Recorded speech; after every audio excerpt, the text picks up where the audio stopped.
வணக்கங்க. இன்றைக்கி நம்ம சேனலில் தேங்காய் பால் வித்து பச்சை பட்டாணி புலாவ் எப்படி பண்ணுறதுன்னு பார்க்கலாம். தேங்காய் பால் ரொம்ப கால்சியம் சத்து நிறைந்தது. குழந்தைங்களுக்கு அடிக்கடி உணவில் கொடுத்தீங்க அப்படின்னா வயிறும் நல்லாயிருக்கும், அவங்க ரொம்ப ஆரோக்கியமாகவும் இருப்பாங்க, அவங்க டைஜஷன் ப்ராசஸ் ரொம்ப நல்லாயிருக்கும். நான் இன்றைக்கி தேங்காய் பால் புலாவ் பண்ணுறதுக்காக பச்சை பட்டாணி கொஞ்சம் ஊற வச்சு எடுத்திருக்கேன். இங்கே பாருங்கள், கொஞ்சம் பச்சை பட்டாணி ஊற வச்சு எடுத்துருக்கேன். பாஸ்மதி அரிசி தான் யூஸ் பண்ண போகிறேன். பாஸ்மதி அரிசியும் ஊற வச்சு எடுத்து வச்சுருக்கேன் ஒரு 1/2 hour. இந்த புலாவுக்கு தேவையான அளவுக்கு வெங்காயம், பச்சை மிளகாய், இஞ்சி, பூண்டு இதெல்லாம் நம்ம போட்டு தாளிச்சிக்கலாம். அதுக்கப்புறம் மசாலா ஐட்டம்னு பார்த்திங்கன்னா கொஞ்சம் மிளகு, பிரிஞ்சி லீவ்ஸு, அதுக்கப்புறம் இந்த அன்னாச்சி மொக்கு, கல்பாசி, ஏலக்காய், ஜீரகம் ப்ளஸ் 2 முந்திரி எடுத்து வச்சுருக்கேன். இது டைஜஷனை இம்ப்ரூவ் பண்ணும் இந்த மிளகு ஜீரகம்லாம் தேங்காய் பாலுக்கு. ப்ளஸ் தேங்காய் பால் பாருங்கள், நல்ல ஒரு 1/2 மூடி தேங்காய் எடுத்து 1/2 மூடி தேங்காய் எடுத்து நல்லா மிக்சியில் நல்ல கெட்டி திக்கான பால் எடுத்து வச்சுருக்கேன்.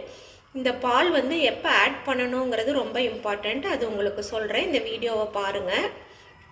இது ஒரு 2 கிளாஸ் அளவுக்கு, நான் ஒரு 3 பேர்த்துக்கு சமைக்கிறேன் அப்படின்னா ஒரு 2 கிளாஸ் அரிசி எடுத்திருக்கேன் அப்படின்னா இதில் 4 கிளாஸ்க்கு half the 2 glass water, 2 glass நல்லா திக் கோகோனட் மில்க் தேங்காய் பால் எடுத்து வச்சுருக்கேன். இப்போது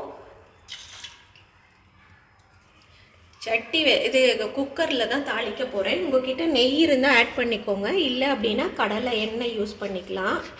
நான் பாருங்கள் குக்கர் வச்சுட்டு எண்ணெய் ஊற்றிருக்கேன்.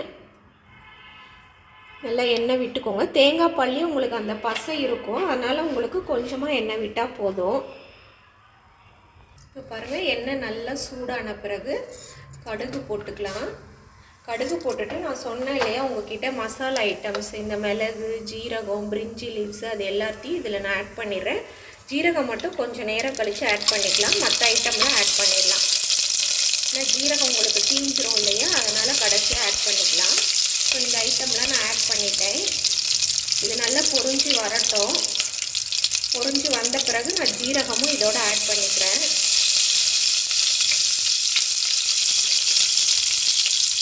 காரத்துக்கு நான் பச்சை மிளகாய் தான் எடுத்து வச்சுருக்கேன். பச்சை மிளகாய் இதுக்கு நம்ம தேங்காய் பால்னால நம்ம தக்காளி எல்லாம் போட மாட்டோம், புலாவ் தானே இல்லையா, அதனால் இந்த பச்சை மிளகாய் தான் இதுக்கு காரத்தை கொடுக்க போகுது. அதனால் உங்கள் காரத்துக்கு தகுந்த மாதிரி பச்சை மிளகாய் ஆட் பண்ணிக்கோங்க. ஆட் பண்ணிவிட்டு இது நல்லா பொரிஞ்சு வந்த பிறகு நம்ம இஞ்சி பூண்டு அரைச்சி வச்சுருக்கோம் இல்லையா விழுது, அதையும் ஆட் பண்ணிக்கலாம். ஆட் பண்ணி நல்லா வதக்கி விட்டுட்டு அதுக்கப்புறமா நம்ம வெங்காயம் ஆட் பண்ணிக்கலாம். இப்போ பாருங்கள், இந்த நம்ம போட்ட எல்லா மசாலாவும் நல்ல ஃப்ளேவர் வருது, அரோமா நல்லா வருது. இப்போ நான் கட் பண்ணி வச்சுருக்கேன் 2 வெங்காயம் எடுத்திருக்கேன், அதை ஆட் பண்ணிடுறேன். இதில் ஆட் பண்ணி இதையும் நல்லா வதக்கி விட்டுக்கலாம். இப்போ பாருங்கள், வெங்காயம் நல்லா வதங்கி வந்துடுச்சிங்களா. புலாவுக்கு ஓரளவுக்கு மீடியமாக நல்லா அந்த கண்ணாடி டிரான்ஸ்பரண்ட்டாக தெரிகிற அளவுக்கு வெங்காயம் வதங்கினா போதும். இப்போ நான் ஊற வச்ச பட்டாணியை இதில் ஆட் பண்ணிக்கிறேன். பட்டாணி உங்கள் தேவைக்கு தகுந்த மாதிரி தான், நீங்கள் வேணால் கேரட் கூட ஆட் பண்ணிக்கலாம். இன்றைக்கி நான் வெறும் பட்டாணி தேங்காய் பால் வச்சு மட்டும் புலாவ் செய்ய போகிறேன். நீங்கள் வேணும்னா இதில் கேரட்லாம் கூட ஆட் பண்ணிக்கலாம். இப்போ பாருங்கள், பட்டாணி ஆட் பண்ணிட்டோம்ல. இன்னும் இதுக்கு நம்ம உப்பு ஆட் பண்ணலை. நான் இதுக்கு தேவையான அளவுக்கு கிறிஸ்டல் சால்ட்டு, நான் எப்போது சொல்லியிருக்கேன் கிறிஸ்டல் சால்ட்டு தான் யூஸ் பண்ணுவேன்னு. ஸோ கிறிஸ்டல் சால்ட்டு இதுக்கு தேவையான அளவுக்கு நான் ஆட் பண்ணிக்கிறேன். அதுக்கப்புறமா நல்லா இதை மிக்ஸ் பண்ணி விட்டுருங்க. மிக்ஸ் பண்ணிவிட்டு நான் 3 கிளாஸ் இந்த கிளாஸில் அரிசி எடுத்திருக்கேன். ஸோ அதுக்கு ஒரு 6 கிளாஸ் அளவுக்கு நம்ம தண்ணி விடணும் இல்லையா, அதனால் அந்த 3 கிளாஸ் அளவுக்கு நான் தேங்காய் பால் எடுத்து வச்சுருக்கேன். ரிமைனிங் 3 கிளாஸ் அளவுக்கு அந்த தேங்காய் பாலுடைய தண்ணி அதில் ஆட் பண்ணி வச்சுருக்கேன். தின்னாக இருக்கும் இல்லையா, அந்த தேங்காய் பால் தண்ணி ஒரு 3 கிளாஸ் ஆட் பண்ணி இதை ஒரு 10 minutes நான் கொதிக்க விடுறேன். ஏன் அப்படின்னா உங்களுக்கு இந்த பட்டாணி வெந்து வரணும் இல்லைங்களா, அதனால் இந்த பட்டாணி வெந்து வர அளவுக்கு நம்ம மூடி வச்சு ஒரு 10 minutes நல்லா கொதிக்க விடலாம். அதுக்கப்புறம் ரைஸ் ஆட் பண்ணிவிட்டு தேங்காய் பால் எப்படி ஆட் பண்ணணும்னு உங்களுக்கு சொல்கிறேன். இப்போ பாருங்கள், நல்லா இந்த பச்சை பட்டாணி வேகணும்னு சொன்னேன்ல, நல்லா வெந்து வந்திருக்கு பாருங்கள். வேணும்னா நீங்கள் ஒரு விசில் இல்லை ஒரு 10 மினிட்ஸ் நல்லா வேக வச்சு எடுத்துக்கோங்க. இப்போது இந்த 3 கிளாஸ் நல்லா அந்த பச்சை பட்டாணியெல்லாம் வெந்துருச்சு. இப்போ நான் ஊற வச்ச பாஸ்மதி ரைஸை இதில் ஆட் பண்ணிக்கிறேன். பாருங்கள், நான் பாஸ்மதி அரிசி நல்லா ஆட் பண்ணிட்டேன். இந்த 3 கிளாஸ் வாட்டர் நம்ம ஆட் பண்ணியிருக்கோம்ல, இன்னும் நம்ம தேங்காய் பால் ஆட் பண்ணலை. இந்த 3 கிளாஸ் வாட்டர் இந்த அப்சர்வ் ஆகிற வரைக்கும், இந்த அரிசி ஃபுல்லாக அப்சர்வ் ஆகிற வரைக்கும் ஒரு 5 மினிட்ஸ் நீங்கள் உப்பெல்லாம் செக் பண்ணிவிட்டு க்ளோஸ் பண்ணி வச்சுருங்க. 5 மினிட்ஸ் போதும். இந்த வாட்டரில் இந்த அரிசியில் அப்சர்வ் ஆன பிறகு நம்ம தேங்காய் பால் ஆட் பண்ணிவிட்டு உப்பு செக் பண்ணிவிட்டு மூடி வச்சிடலாம். இப்போ பாருங்கள், நான் அந்த 3 கிளாஸ் தண்ணி ஊற்றுனதுலேயே இந்த பாஸ்மதி அரிசி வெந்து வந்துருச்சு. வேணால் எடுத்து காமிக்கிறேன் பாருங்கள். உங்களுக்கு ஒரு 3/4 உங்களுக்கு ஆல்மோஸ்ட் வெந்துருச்சு இல்லைங்களா, நான் அந்த 3 கிளாஸ் வாட்டர்லேயே. இப்போது இந்த ஸ்டேஜில் தான் நீங்கள் என்ன பண்ணணும், நம்ம 3 கிளாஸ் ரிமைனிங் ஒரு 3 கிளாஸ் ஆஃப் வாட்டர் இருக்குல்ல, அந்த 1/4 3/4 வெந்துருச்சு இல்லையா, ரிமைனிங் இருக்க அந்த 1/4 பாகம் வேகணும், அரிசி அப்சர்வ் ஆகணும். அதுக்காக அந்த 3 கிளாஸ் ஆஃப் அந்த திக் கோகனட் மில்க்கை இந்த ஸ்டேஜில் தான் நீங்கள் ஆட் பண்ணணும். இனிஷியலாகவே ஆட் பண்ணி குக்கரை மூடி வச்சிடாதீங்க.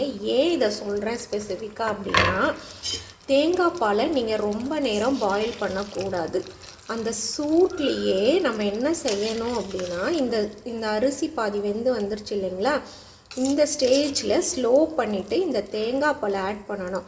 சூடு பண்ணிங்க அப்படின்னா இதில் இருக்கிற நல்ல அந்த குட் கொலஸ்ட்ரால் எல்லாம் உங்களுக்கு மாறிடும். என்றைக்குமே தேங்காய் பால் ஊற்றி செய்யும் போது கடைசி நிமிஷம் நல்லா ஊற்றி சால்ட்டெல்லாம் செக் பண்ணிவிட்டு குக்கரை விசில் போட்டாமல் ஒரு 5 to 10 மினிட்ஸ் ஸ்லோலி இந்த தம்மெல்லாம் பண்ணுவீங்க பாருங்கள், அந்த மாதிரி வேக வச்சுக்கோங்க.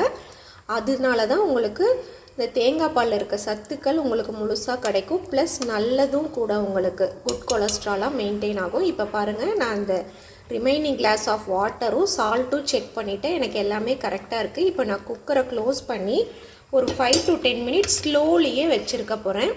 அதுக்கப்புறம் உங்களுக்கு நான் காமிக்கிறேன் எவ்வளோ வெந்து வந்திருக்கு அப்படிங்கிறது.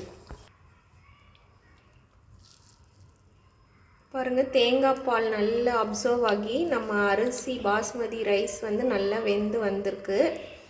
இந்த அளவுக்கு வந்தவுடனே நான் பன்னீர் ஆட் பண்ணியிருக்கேன். உங்களுக்கு வேணும்னா நீங்கள் பன்னீர் ஆட் பண்ணிக்கலாம். பட் என்கிட்ட இப்போ இருந்தனால நான் ஆட் பண்ணியிருக்கேன். பட் நீங்கள் என்ன பண்ணுங்கள், இந்த பாஸ்மதி ரைஸ் அந்த தேங்காய் பாலை மட்டும் நீங்கள் கடைசியாக ஆட் பண்ணிக்கோங்க. அப்போ தான் உங்களுக்கு அதில் இருக்க கால்சியம் சத்தெல்லாம் உடம்புல அப்சர்வ் ஆகும். ரொம்ப டேஸ்டியாகவும் இருக்கும். ரொம்ப பாயில் பண்ணிட்டீங்கன்னா அது பேட் கொலஸ்ட்ராலாக மாறிடும். இப்போ நல்லா வெந்து வந்திருக்கு. இந்த இதை செஞ்சு ட்ரை பண்ணி பார்த்துட்டு எப்படி இருக்குன்னு சொல்லுங்கள். தேங்க்யூ.